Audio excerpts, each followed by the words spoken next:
I was standing outside my father's house on Christmas Eve, watching him through the frosted window as he laughed, toasted a glass of bourbon, and handed my brother a beautifully wrapped gift, while pretending I didn't exist. My truck was parked right at the end of the driveway, headlights off, engine silent. I had driven 2 hours in the snow on nothing but hope. Hope that maybe, just maybe, the text message I received was a misunderstanding. It wasn't. Inside my family, my father, my stepmother, my brother Evan, and even a few neighbors sat around the dinner table under warm yellow lights. A roasted ham, mashed potatoes, casseroles, everything. My father was carving the ham with the same old wooden-handled knife my mother used to love, but there was no extra plate set, no empty chair waiting, no sign that anyone in that house remembered they had another child. Me. The daughter who spent Christmases past deployed overseas. The daughter who sent money home when Dad lost his job. The daughter who paid for Evan's rehab twice. The daughter who showed up every time she was asked until tonight when she wasn't wanted. Now let me tell you exactly how this all began. 3 days earlier, I had woken up before sunrise to a group text from Dad: Christmas dinner is family only this year. Everyone already knows the plan. Everyone except me. There was no follow-up text, no explanation, just silence. At first I thought maybe he meant something else. Maybe he worded it wrong. Maybe he was having one of those grumpy mornings he sometimes had since Mom passed. So I called him. Straight to voicemail. I tried again. Straight to voicemail. By afternoon I finally got a one-line reply. Don't make this difficult, Olivia. We've already discussed it. Except, we hadn't discussed anything. Not a word. I stared at the screen, my chest tightening. I typed back, Dad discussed what I'm flying home on the 23rd. He didn't reply. I waited all day, nothing. That night my stepmother Linda finally texted, this year is intimate family only. It's better if you sit this one out. Don't take it personal. Don't take it personal. Those 4 words haunted me. They sliced like a razor. I tried to understand how my own father could decide that Christmas, something sacred to Americans of his generation, was better without his daughter. I tried to rationalize it. Maybe they thought I'd be too tired from my law classes. Maybe Evan had planned something special. Maybe they wanted a small gathering. But none of it felt right, because underneath everything, under every excuse I tried to invent for them, I knew the truth. My father didn't think I belonged anymore. The closer Christmas came, the more restless I felt. I could hear my mother's voice in my mind. She used to say, live family breaks your heart sometimes, but you keep showing up. That's what love looks like. So I showed up. The snowstorm wasn't too bad, just swirling flakes and a stiff December wind that cut across the Colorado plains. I drove the familiar route home, passing the old grain silos and the church where Mom's funeral was held. Every mile felt heavier. Every mile I rehearsed how Dad would open the door, realize he'd made a mistake, hug me and laugh about the misunderstanding. But when I parked and walked toward the house, I didn't see surprise or guilt in his eyes. I didn't see recognition at all. I wasn't even a shadow on his conscience. He lifted a glass toward Evan as if giving a toast. Evan laughed, his head thrown back.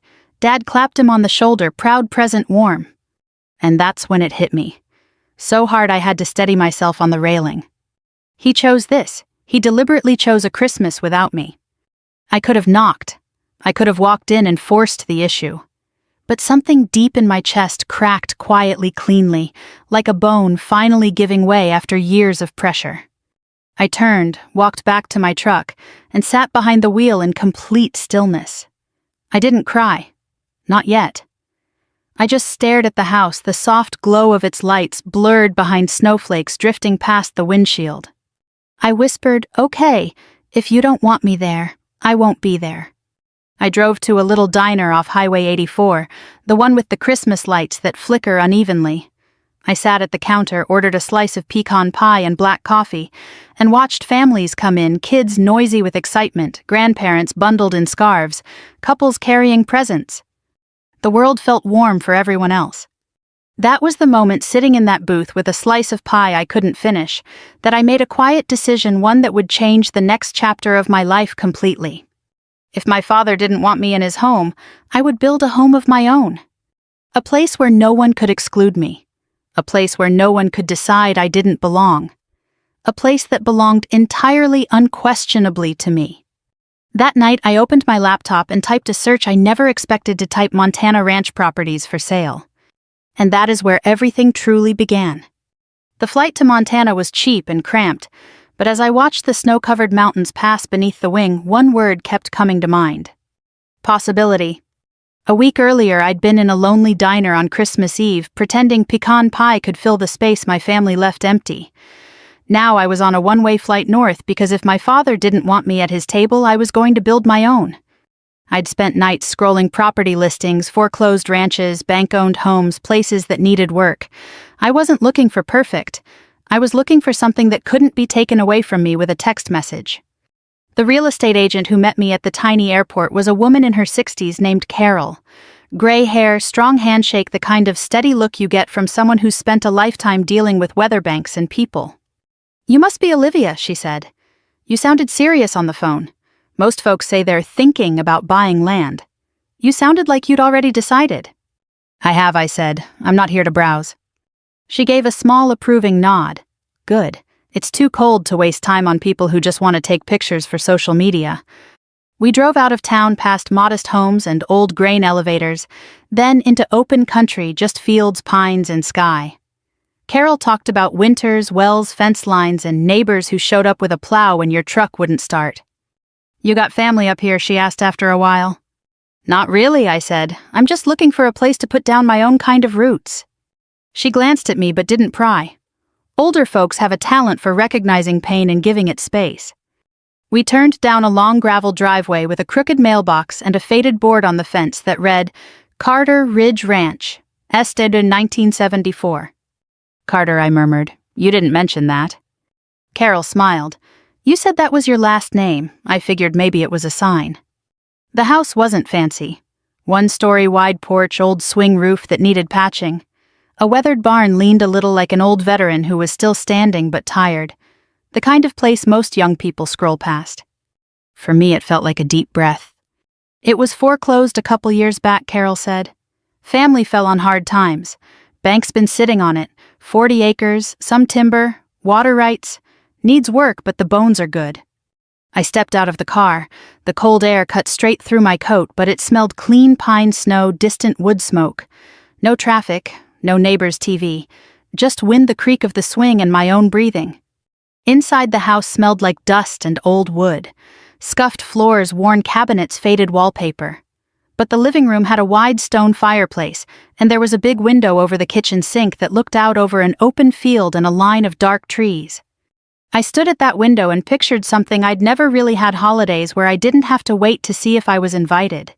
A tree because I chose to put it up. A pot of stew on the stove. Maybe a dog asleep in the corner. Quiet, not emptiness, just quiet. No dad making backhanded jokes about my service. No brother sulking about how hard his life was. Just a place where I could exist without apologizing. "I'll take it," I said. Carol blinked. "You don't want to think about it. At least see the bedrooms." "If the structure's sound and the well's good, I'm not walking away," I answered. "I've done enough thinking." She watched me for a moment, then nodded. "My husband came back from Vietnam and did almost the same thing she said. Bought land before he bought furniture. Said he was tired of other people deciding where he fit." "I can relate," I said. The inspections went quickly. Years of base housing and rough deployments had given me a decent eye for what would fall apart and what would hold. The foundation was solid. The roof needed some work, but not replacing, and the well water was clear. The fences were patchy, but you can fix a fence one post at a time. The price was low enough it made my eyebrows rise. "The bank just wants it gone," Carol said. "They're not sentimental people." Within a month, the papers were signed. My name, Olivia Carter, sat alone on the deed. No cosigner, no and family, just me. The first time I turned down that gravel road knowing it was mine, something shifted in my chest. I'd always had places to sleep. Barracks, apartments, spare rooms. But they were all temporary, all dependent on someone else's rules. This land answered to me. The Marine in me started building a mental checklist. The locks were old. I replaced them. I put up motion sensor lights along the driveway and near the barn. I bought a simple camera system and set one at the gate, one at the front door, one watching the back field. Not because I was scared, just because habit is hard to unlearn. You secure your perimeter. You know who's coming. A few days later, while I was on a ladder adjusting the porch camera, a white county SUV pulled into the drive. A tall man in his late 60s got out, hat pulled, low posture, still straight despite his age. "Afternoon," he called. "You Olivia Carter?" "Yes, sir," I said, climbing down. "Something wrong?"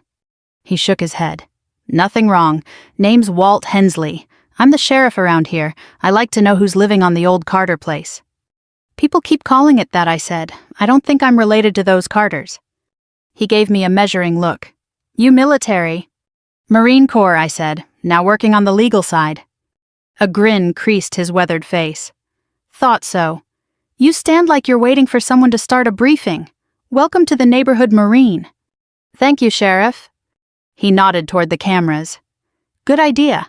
Land'll bring out the best and the worst in families. You own something folks you never hear from suddenly remember you." I gave him a small, knowing smile. I've seen a little of that already. At the time, I took his words as general wisdom. Later, they would feel like a warning I should have paid closer attention to. The next few weeks were simple in a way my life hadn't been for years. I drove to town for groceries and hardware, nodding at the same older men who gathered at the diner every morning to argue about weather and politics. I hauled junk out of the barn, patched the worst fence posts, and learned how the wind sounded when it moved through the trees at night. I went to bed sore but satisfied. No late-night texts from my father asking for money, no guilt trips, no wondering if I'd be invited to anything. Just the creak of the house settling and the quiet hum of the heater. For the first time in a long time, I felt peaceful. About 3 weeks after I moved in, a piece of mail arrived with a yellow forwarding sticker. The original name on the envelope wasn't mine. Mr. Daniel Carter. I almost marked it "Return to Sender." Then the last name made me hesitate. I opened it. Inside was a short letter from a small law office and a printed email thread. The letter mentioned the foreclosure of the ranch property and your client, Mr. Evan Carter, missing the financing deadline. I read that line twice. Mr. Evan Carter. My brother's first name, my last name, linked to a failed attempt to buy the very land I was standing on. I looked out the kitchen window at the snow-covered field and the dark line of trees. I had believed I'd put hundreds of miles between myself and my family's mess. And for the first time, a cold thought slid in. What if this place wasn't as far from them as I thought? I didn't sleep much the night I found that letter, my brother's name printed on it like some ghost from my old life had slipped under my door. Evan had never shown the slightest interest in land work or anything that required commitment. The idea of him trying to buy a ranch felt like reading about a stranger. But the letter was real. The foreclosure was real. And the property he'd tried and failed to purchase was very much the one I now owned. For the next 2 days, I kept telling myself not to jump to conclusions. Maybe it was coincidence. Carter wasn't an unusual surname. Maybe it wasn't my Evan. But the doubt lingered like a slow leak in a tire. That Friday morning, as I was clearing old boards out of the barn, my phone buzzed. When I saw the name on the screen, I froze. Dad. I hadn't heard his voice since before Christmas. My thumb hovered over the answer button, and for a full second I considered letting it ring out. But old habits die hard. I had spent years being the child who picked up, the reliable one, the one who never let a call go unanswered. I swallowed and pressed accept. "Hi, Dad." "Olivia," he said as if speaking through a frown. "You bought property." It wasn't a question. It was an accusation. And the way he said property like it tasted sour made my stomach tighten. "Word travels fast," I said lightly. "Yes, I did." "Why would you do something like that?" he demanded. I stepped outside the barn, letting the crisp winter air steady me, because I wanted a place of my own. He exhaled sharply, the kind of frustrated sigh he used when bills were late or the football game was going poorly. "You should have talked to me first." That stunned me. "Talk to you, Dad, you didn't invite me to Christmas." "That's different," he snapped, "and we're not discussing that." "We absolutely are," I said. "You cut me out of a family holiday without explanation. You don't get to act confused that I made a decision about my own life."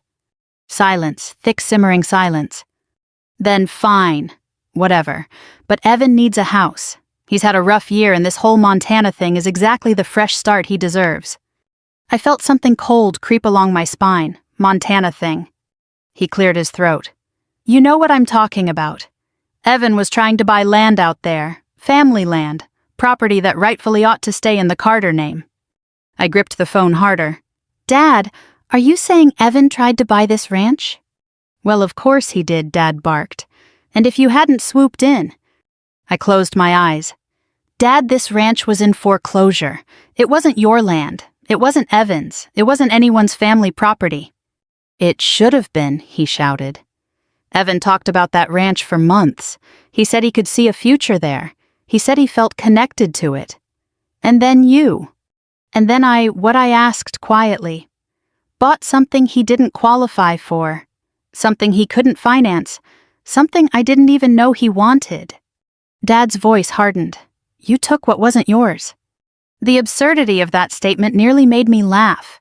Dad, how could I take something I didn't even know existed? I didn't buy this to spite anyone. Well, you bought it, he said, and now Evan's out of options. I rubbed my forehead pulse, quickening. Dad, Evan has always been out of options because he refuses to create any for himself.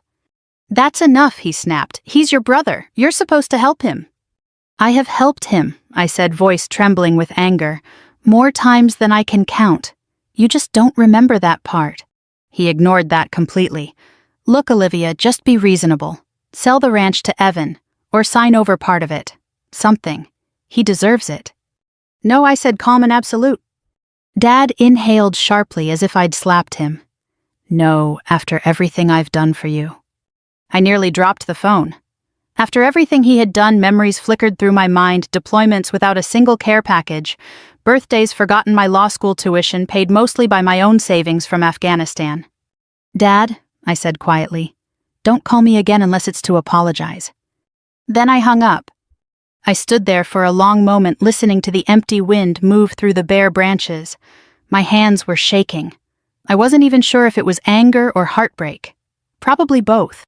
Later that afternoon, Sheriff Walt drove by, saw me splitting kindling, and rolled down his window. You look like you're fighting the wood, not chopping it, he observed. Just a long phone call, I said. He tilted his head. Family. Unfortunately. He got out and leaned against the fence. Families are funny things. Some folks think blood gives them rights. It doesn't, especially when land's involved.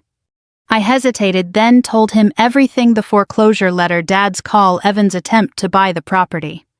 Walt nodded slowly. That explained something. What? Your gate camera caught 2 people at the entrance late last night. He lifted his phone and showed me a still frame. The quality was grainy but unmistakable. Dad and Evan. I felt my stomach drop. What were they doing? Could have been looking, he said evenly. Could have been taking pictures. Could have been trying to figure out a way in. The cold now felt like it was inside my ribs. I'll patrol by a little more often, Walt said. And Olivia, make sure your locks are good. They are, I whispered. The next day, I drove into town to check county parcel records, something my legal training made second nature. When I typed my parcel number into the database, several linked documents popped up. And one of them nearly made my breath stop. A development proposal, a failed one submitted months earlier. File owner Evan Carter. He had planned to build cabins, rental units. He'd put down a deposit he couldn't maintain. He'd bragged online, apparently, that he had a land deal brewing. Dad had believed him, fully. And now in their minds I was standing in the way. I left the office with my heart pounding. I told myself Dad and Evan would cool off, that people said stupid things when angry, that nothing else would happen. But I didn't fully believe it. When I got home, I stood on my porch looking at the snow-covered land. My land, quiet, peaceful, mine. But for the first time, the silence didn't feel peaceful. It felt like a storm gathering just beyond the tree line. I woke before dawn the next morning, jolted upright by the shrill buzz of my phone motion alerts from the gate camera. At first, half asleep, I thought maybe an elk had wandered too close, or the wind had rattled a branch. But when I opened the app and the live feed loaded, my breath caught in my throat. Headlights, multiple sets, right at my gate. I scrambled out of bed, threw on boots and a jacket, and padded to the window overlooking the driveway. The eastern sky was barely turning gray, but down the long gravel road I could see silhouettes figures milling around the glow of a flashlight, the outline of a van. I zoomed in on the camera feed. Dad, Evan, my stepmother Linda. A man in a puffy coat holding a clipboard looked like a realtor, and another man kneeling by my gate with a tool bag. A locksmith. My mouth went dry. They weren't here to talk. They weren't here to visit. They were here to take something. I tapped Sheriff Walt's contact. He picked up halfway through the first ring. Sheriff Hensley. Walt, it's Olivia. They're here, my family. They brought a realtor and a locksmith. A brief silence. Is anyone trying to get past the gate? They're working on it, I said, watching the locksmith set his bag down. I'm on my way, he said immediately. Stay inside. Do not confront them alone. I won't, I said, though. A part of me wanted to storm out there and demand answers. And call Rachel, he added, your JAG friend. I hung up and dialed Rachel Monroe, Captain Monroe, now serving with JAG out of Fort Harrison. She wasn't just my mentor, she was the person who'd pushed me toward law school after I left active duty. When she answered, her voice was calm, steady, almost soothing. Olivia, take a breath. Tell me exactly what's happening. I explained in a whisper, pacing my living room, keeping my eyes on the gate camera. She didn't panic. Record everything. Do not open that gate. Sheriff Hensley will handle initial contact. I'll head that way. Rachel, this is insane, I said. They're acting like the land belongs to them. Entitlement makes people bold, she replied, but the law is on your side, trust it. Her steadiness grounded me, but my hands still trembled as I put her on speaker and watched the camera. Dad was gesturing grandly at the property, waving his arms as if giving a tour. The realtor nodded politely but looked uneasy. Linda clutched her purse strap with both hands. Evan paced like he was waiting for a reward. That's the house right there, Dad said, his voice barely audible through the feed. She's not living here. She just bought it to spite us. Spite, right. The locksmith wiped his hands and knelt at the keypad. I heard the faint metallic click of tools. Linda murmured something to Dad. He snapped, she's not even here. Linda, she's off doing whatever military people do. The locks shouldn't be a problem. I felt something hot rise behind my eyes. Anger, humiliation, disbelief. They were trying to erase me. I repositioned the camera angle. Evan pounded on the gate, shouting, Olivia, we know you left. Stop pretending you own this. I swallowed hard. My voice shook as I whispered to Rachel, he's breaking down the gate. He's really trying to take it. He can't, she said, and he won't. Walt is almost there. As if on cue, a county SUV appeared in the distance, headlights bouncing along the frost-covered road. Dad didn't notice until it slowed to a stop behind them. Walt stepped out, hat-low posture, calm but unmistakably authoritative. Morning, folks, he called. Dad stiffened. Sheriff, glad you're here. We were just trying to help my daughter. She's confused. She bought land that isn't hers. I nearly choked. Walt folded his arms. Mr. Carter, this is private property. Unless you're the deeded owner, you're trespassing. Dad scoffed. It's family property. There's been a misunderstanding. The only misunderstanding, Walt said evenly, is the idea that you can bring a locksmith to force entry. The locksmith stood up fast. Sir, they said they had authority. They don't, Walt said. Pack up your tools. The man didn't argue. He shoved his gear into the van as fast as he could. The realtor cleared his throat. Mr. Carter, perhaps we should... Dad whirled on him. Don't you start? You said you'd list it today. I said. The realtor corrected gently. I'd look at the property, assuming the legal paperwork was clear. It appears it isn't. Walt walked closer, hand resting lightly on his belt, not threatening, just present. I need all of you to step away from the gate. Evan sneered. Or what, you'll arrest us for standing here.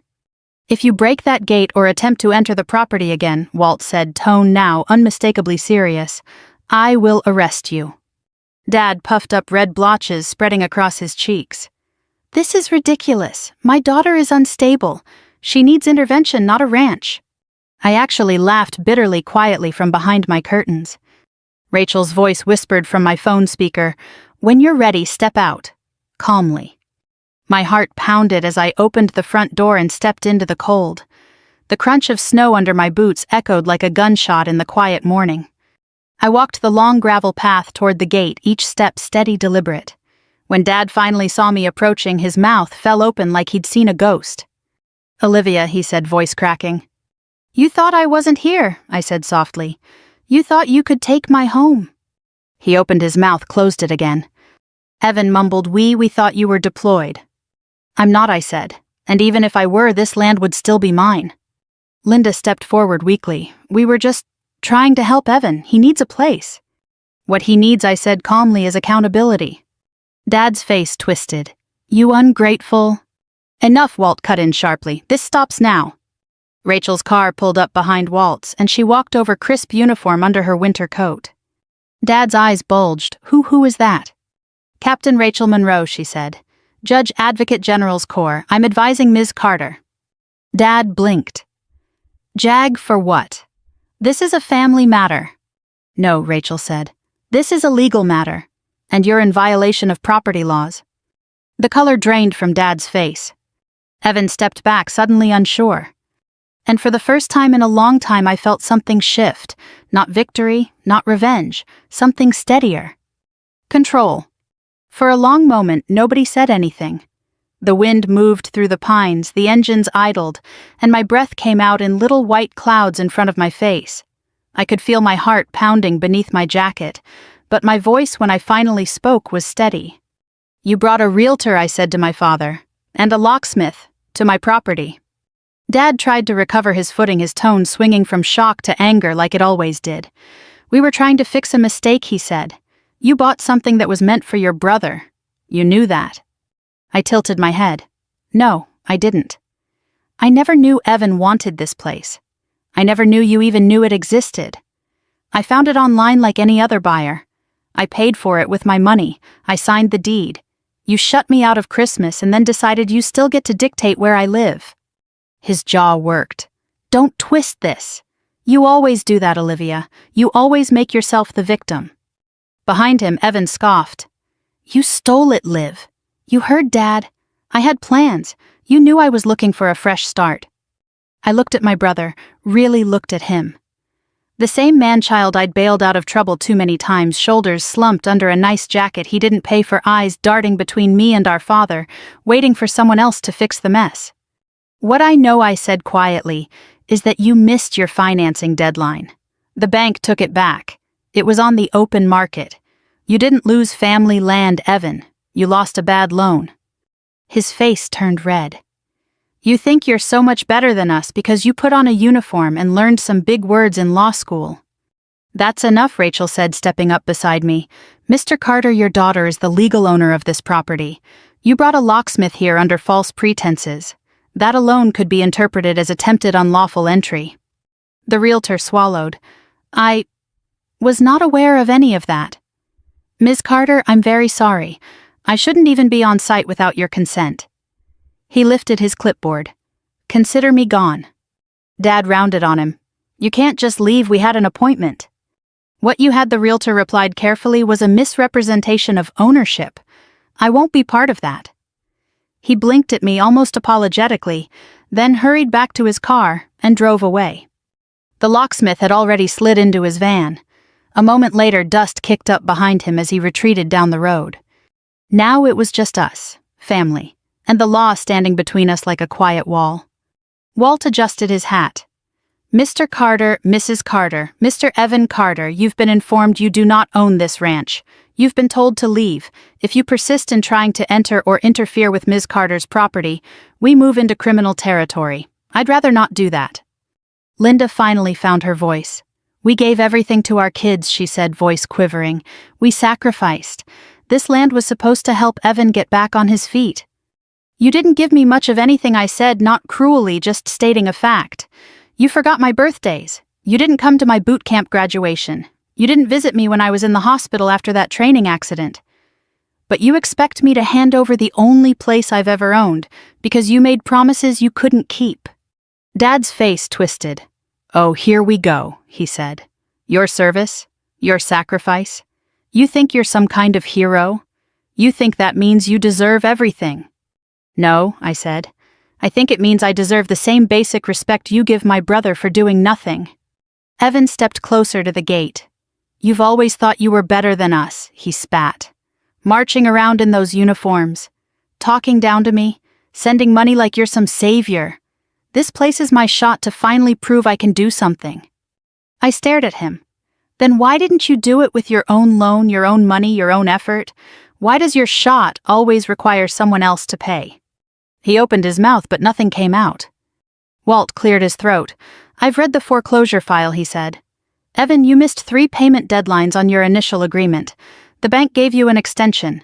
You still missed it. That's not your sister's fault. Dad whipped his head toward Walt. You had no right. It's all public record, Walt replied. You want to talk about rights? We can talk about rights, but you won't like how that conversation ends.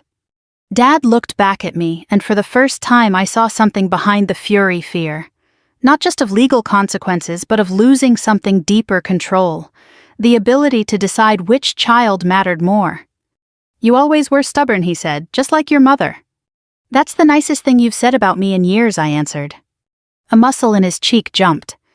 Rachel pulled a folder from her bag and held it up. Here is a certified copy of the deed in Ms. Carter's name, she said. Here is the purchase contract, the closing documents, and the release from the bank. If any of you attempt to challenge this ownership without a legal basis, you will be opening yourselves to counterclaims and damages. Dad didn't take the folder, he just glared. And she continued, we have plenty of documentation. She gestured toward the post where my camera sat. Ms. Carter's security system recorded your arrival with a locksmith and realtor this morning. Audio and video. Evan paled. You recorded us. I lifted my phone. I record everything on my own land. That's what responsible owners do. Walt nodded approvingly. I've seen the footage. If this goes to court, none of it looks good for you. Dad shook his head, disbelief edging into panic. We're family. You wouldn't drag us into court. You brought a stranger to change my locks, I said. You tried to walk off with my house like it was a tool in your garage. Tell me again what family is supposed to look like. Linda's shoulders sagged. We didn't know it would go this far, she whispered. That's the thing, I said.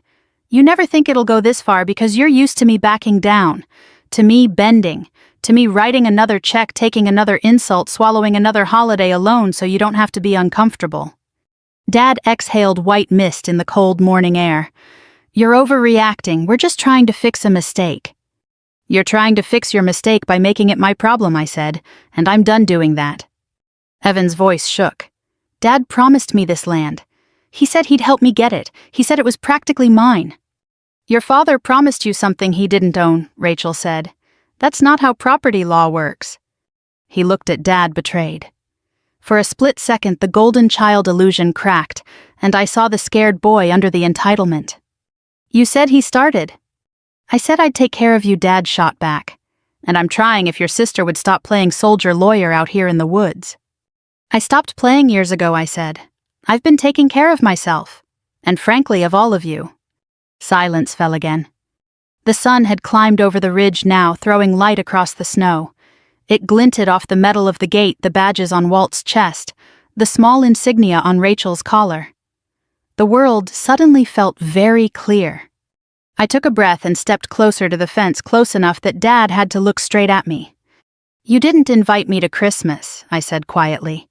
You decided I didn't belong at your table. That was your choice. But you sure felt entitled to invite yourselves to my home, my land, my future. He flinched. This gate, I said, resting my hand lightly on the metal, isn't just about property. It's about boundaries. You can't pretend I don't exist when it's convenient and then treat my life like a salvage yard when you need something. His mouth opened, then shut again. For once, he had no quick comeback. Walt checked his watch. Mr. Carter, I'm going to ask you one last time to leave this property line voluntarily. If you come back with another locksmith, another realtor, or anyone else with tools instead of good intentions, I'll be waiting. And I won't be alone. Dad looked from Walt to Rachel, then to me. There was something like calculation in his eyes, but under it I glimpsed something else: age. He suddenly looked older than his years, worn down by stubborn pride and bad decisions. We're not done, he muttered. No, I said, we're not, but from now on we deal with each other honestly, and on equal footing. Evan kicked at the dirt. This isn't fair, he mumbled. It's the first fair thing that's happened in a long time, I answered. At last Dad turned away. Linda followed, dabbing her eyes. Evan lingered a moment longer, staring past me at the house, the barn, the line of trees. Then he climbed into the truck. As their vehicle pulled away down the road, the rumble faded into distance, replaced by the familiar quiet of the ranch. Only this time the quiet didn't feel like emptiness.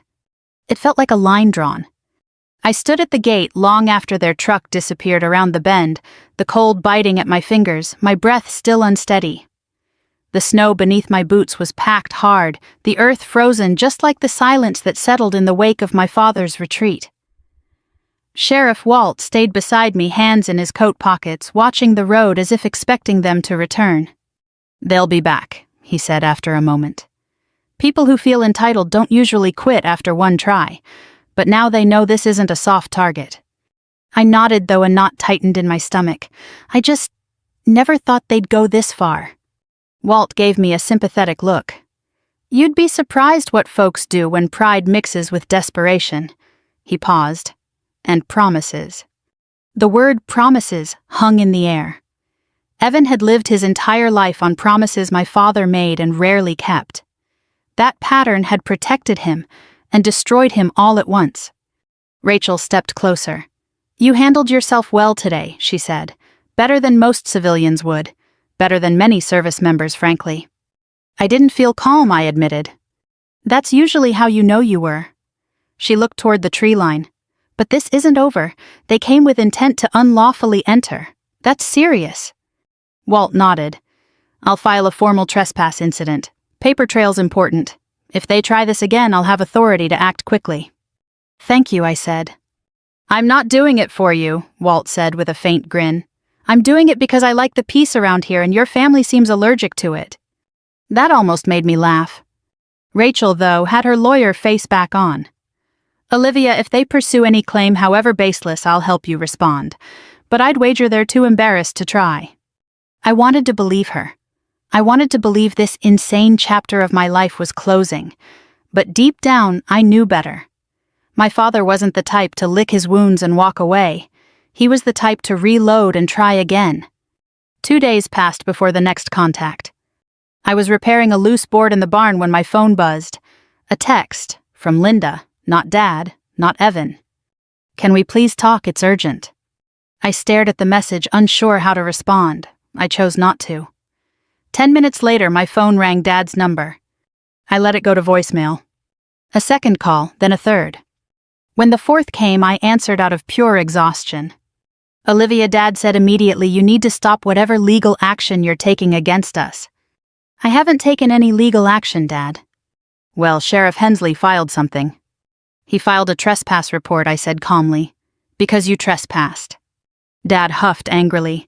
"This is unnecessary, completely unnecessary. We just want to talk." "You wanted to talk," I replied. "You should have called before bringing a locksmith to my gate." "That locksmith came on his own," Dad lied. I laughed softly. "Dad, the entire interaction is on video." Silence. Then he barreled forward. "Fine. We made a mistake. But Evan is in trouble. Real trouble. He needs a place. And he believes rightfully that this land should have been his shot at a fresh start." "And what about my fresh start?" I asked quietly. "Why is yours and Evan's happiness always something I'm expected to sacrifice for?" More silence. Then, in a voice rougher than before, he said, "Because you can handle things. He can't." Ah, the old truth, the unspoken rule of our family. I was the dependable one. Evan was the fragile one. Therefore, it was my job to bend. "Dad," I said gently, "you raised us both. If Evan can't handle life, that's not on me. And stealing my property isn't a solution." "It wasn't stealing. It was," I interrupted, "and it still is." His voice broke into frustration again. "You're being dramatic. Families solve things together." "Do they?" I said. "Because last time I checked, you solved Christmas by cutting me out." He inhaled sharply. "We already explained that." "No," I said. "You never explained it. You just hoped I'd pretend it didn't happen." The line went quiet. When he spoke again, his voice had dropped lower. "Fine. Come over. Let's talk face to face." "I'm not driving 2 hours for another ambush," I said. If you have something to say it now." I could almost hear him grinding his teeth. "We want you to transfer the property into all of our names just temporarily until Evan gets situated." A colder silence settled between us. "No," I said. Dad exploded. "This is selfish. This is cruel. We're trying to help your brother and you're acting like some sort of—" Click. I ended the call. For the first time in years, I felt no guilt. That night, the snow returned, big flakes drifting like feathers from the sky. I sat on the porch with a mug of coffee wrapped in a thick blanket, watching the quiet world soften. The ranch looked peaceful again. But my phone buzzed, breaking the calm. A voicemail from Linda. I hesitated, then pressed play. Her voice was shaky. "Olivia, your dad's not telling the truth. Evan is in deeper trouble than you know. His debt, his drinking, the people he owes money to. They pressured your father. He thought if Evan got the land, he could use it as collateral. Your dad made promises he couldn't keep. He's embarrassed, but he's scared too." She sniffled. "None of this excuses what they did, but I thought you should know." I sat there motionless, mug cooling in my hands. Debt, pressure, collateral, a son drowning, a father making desperate, stupid choices, and a daughter who'd already spent a decade being everyone's life raft. I wasn't angry in that moment, I was tired. So tired. The next morning I met with Walt at the station to finalize the trespass report. He read through the transcript of my recordings, highlighting certain parts. "Your dad doesn't understand the corner he's putting himself in," he said. "If he keeps this up, he'll face real consequences." "I don't want him arrested," I said quietly. "I know," Walt replied, "but sometimes the law is the only thing stubborn people respect." He signed the report and handed me a copy. "You're safe now. They can't touch your land." But I wasn't thinking about the land. I was thinking about the boy Evan used to be, the one who asked me to read him stories at night. The one who made me a macaroni necklace in 2nd grade and said I was his best sister. The boy who got lost somewhere along the way. And the father who lost himself too. "Walt," I said softly, "if they come back, what happens then?" He gave me a steady, reassuring look. "Then we handle it. Together." I exhaled slowly. The storm hadn't passed, not yet. But something inside me was shifting, settling. This wasn't just about ownership of land anymore. It was about ownership of my life, my boundaries, my future. A future I would defend. A future I finally believed I deserved. The days after filing the trespass report were strangely quiet, too quiet.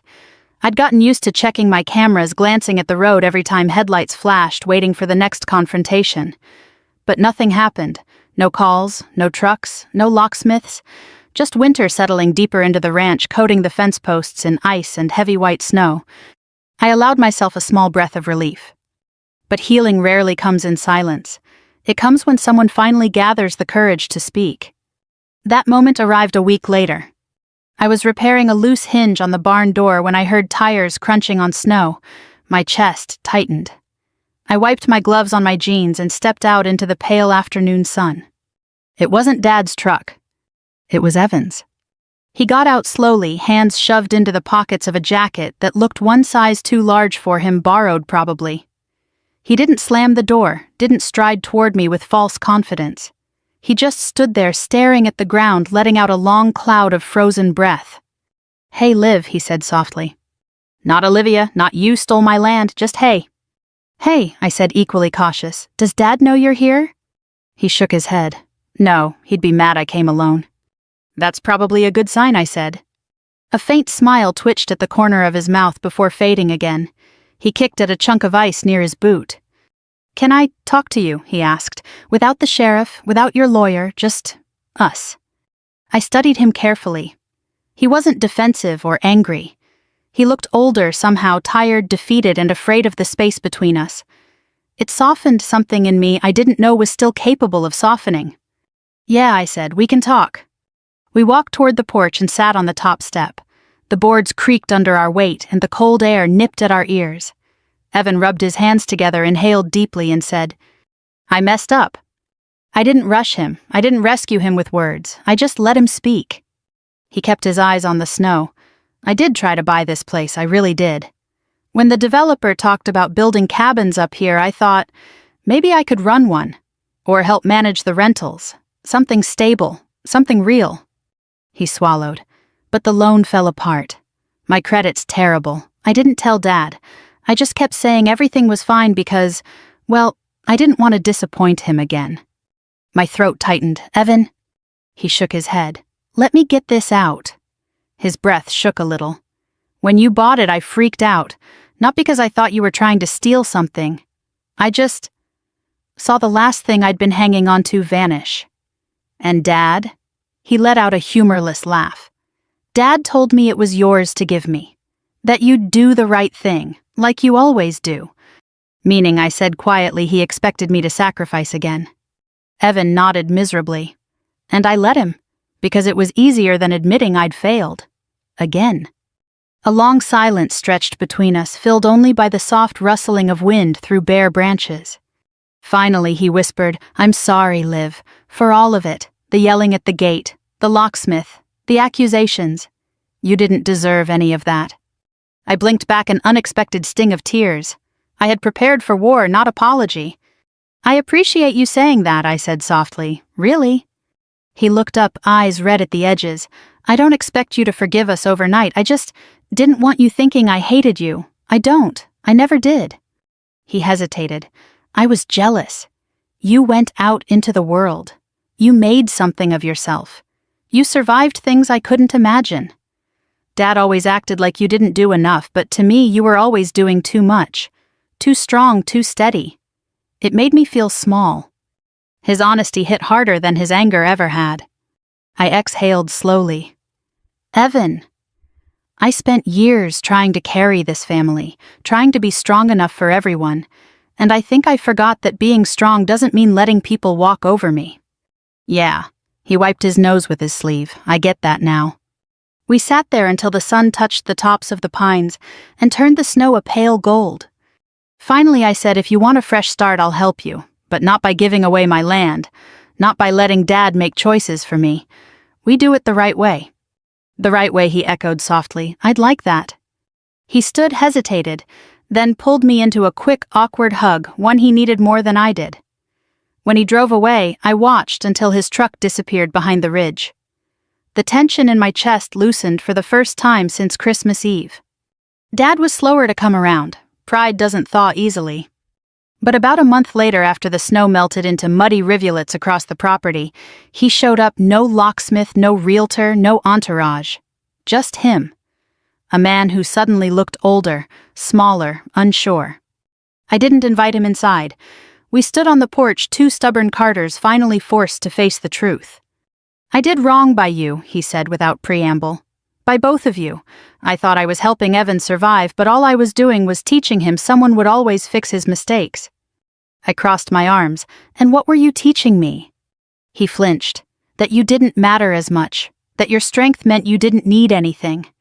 I see now how bad that was. I see a lot of things now. He shifted, clearing his throat. Linda's been pushing for counseling. I'm going.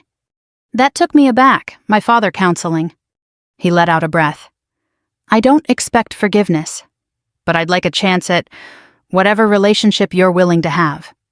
I studied him, the man who raised me imperfectly, who hurt me deeply, but who was finally stepping toward reconciliation instead of away from it. Boundaries, I said simply. That's what I need. He nodded. I can do that. And for the first time in years, I believed him. Spring came. Snow gave way to green. The ranch felt less like a fortress and more like a home. Evan visited, sometimes helping repair the barn roof or clear fallen branches. Dad called before dropping by. Linda sent homemade bread. It wasn't perfect, it wasn't a movie ending. But it was real. On Easter Sunday, I hosted a small dinner at the ranch. Nothing fancy, ham, potatoes, and a pie that Rachel joked was 90% crust, 10% filling. We sat around the table, awkward at first, then easier. And for the first time I felt something warm settle inside me, not triumph, not revenge. Peace. As I watched the sun set over my land that evening, painting the fields in shades of gold and pink, I realized something. Family doesn't heal all at once. It heals in steps, in apologies, in boundaries respected, not ignored, in choosing to do better than the day before. This ranch had started as an escape and act of defiance, but it became something more. A place where I learned that protecting myself didn't mean closing the door forever.